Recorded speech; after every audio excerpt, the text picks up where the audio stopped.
দেখুন, আমার দুটো যমজ বাচ্চা আছে। আমি আজ 8 বছর ধরে আমার বরের সাথে সেপারেশনে আছি, আমার মায়ের বাড়িতে থাকি।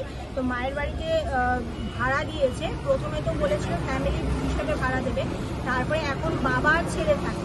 তো বাবা আর ছেলে প্রত্যেক দিন প্রতিনিয়ত মদ্যপ অবস্থায় এসে ভাঙচুর করে, দরজা জানলা ভাঙে, আর তারপরে নেকেট অবস্থায় আকার ইঙ্গিতে সব কিছু বোঝাতে চায় যে আমাকে খালি ফোর্স করে যে ওদের রুমে ঢোকার জন্য।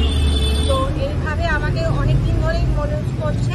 আর আমার মেয়েরা যখন একা ওপর থেকে নিচে আসে বা স্কুল যাচ্ছে, আমি হয়তো নেই সেই সময়, সেই মুহূর্তে ওদেরকে বলে আয় আদর করব ওদেরকে, তারপরে আরও খারাপ ইঙ্গিতে ওদেরকে আদর করার চেষ্টা করে, ওরা পালিয়ে যায়। এবং এই কারণে ওরা এখন রীতিমতো ভয় পেয়ে গেছে। ওরা কোথাও যাওয়া আসা করে না, কারোর সাথে কথা বলে না, ইভেন আমার সাথেও কথা বলা বন্ধ করে দিচ্ছে। ওরা নিজের মধ্যে গুটিয়ে যাচ্ছে।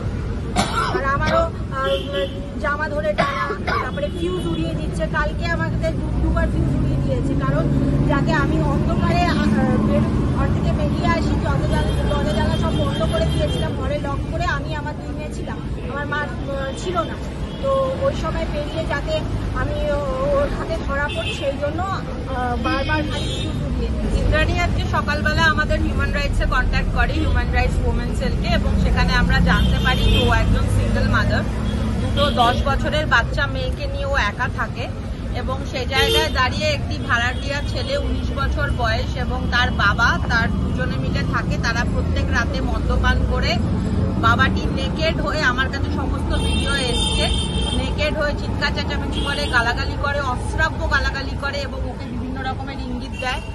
এবার এই যে ছেলেটি, যে 19 বছর বয়স যে ছেলেটি, সেই ছেলেটি ওকে বারবার করে কলিং বেল বাজিয়ে ওকে বারবার করে ডেকে ওকে বলছে যে তুমি আমার ঘরে এসো, তুমি আমার ঘরে এসো, এবং ওকে ফিউজ অফ করে দিচ্ছে, ওর জামা কাপড় ধরে টানাটানি করছে।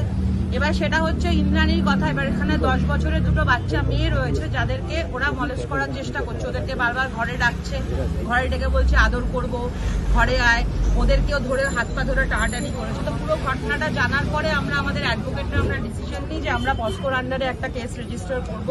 তো এই মুহূর্তে আমরা হরিদেবপুর থানায় human rights council of India থেকে সবাই এসেছি, এবং আমরা থানা আমাদের যথেষ্ট কোঅপারেট করছেন, থানার ওসি আমাদের সাথে কথা বলেছেন এবং কোঅপারেট করছেন, এবং আমরা কেসটা রেজিস্টার করছি, এবং এর শেষ অবধি আমরা লড়াই করে যাব।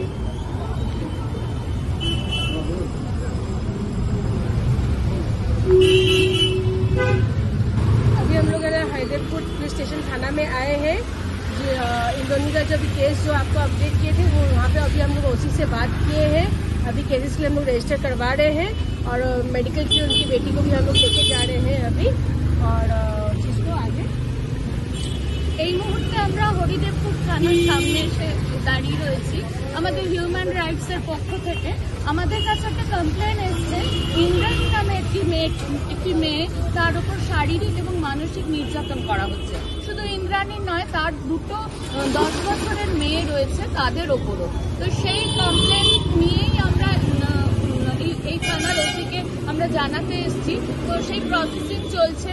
থানার ওসি এবং যারা রয়েছেন পুলিশ, তারা সবাই আমাদের খুব সহযোগিতা করছেন এ ব্যাপারে, এবং কমপ্লেনগুলো সব নোট করা হচ্ছে, প্রসেসিং চলছে। এমনকি যেই বাচ্চা দুটো নির্যাতিত করা হয়েছে, বাচ্চা দুটো তার মেডিকেল টেস্টও করানো হবে, এটা আমাদেরকে জানানো হয়েছে। এটাই এই মুহূর্তের আপডেট। তারপরে আস্তে আস্তে ওরা রান্নার প্রসেসিং এ যাচ্ছে। তো আশা করি আমরা নিশ্চয়ই এই যে নির্যাতিত মহিলাটির পাশে আমরা দাঁড়াতে পারবো, এবং ওনাকে একটা ভালো সুরাহা দিতে পারবো, ভালো সুস্থ স্বাভাবিক জীবন দিতে পারবো। আর ও যেই কষ্টগুলো পাচ্ছে, এমনকি দুটো বাচ্চা যেভাবে নির্যাতিত হচ্ছে, তার জন্য আমরা সবাই হিউম্যান রাইটসের পক্ষ থেকে আছি এবং থাকবো।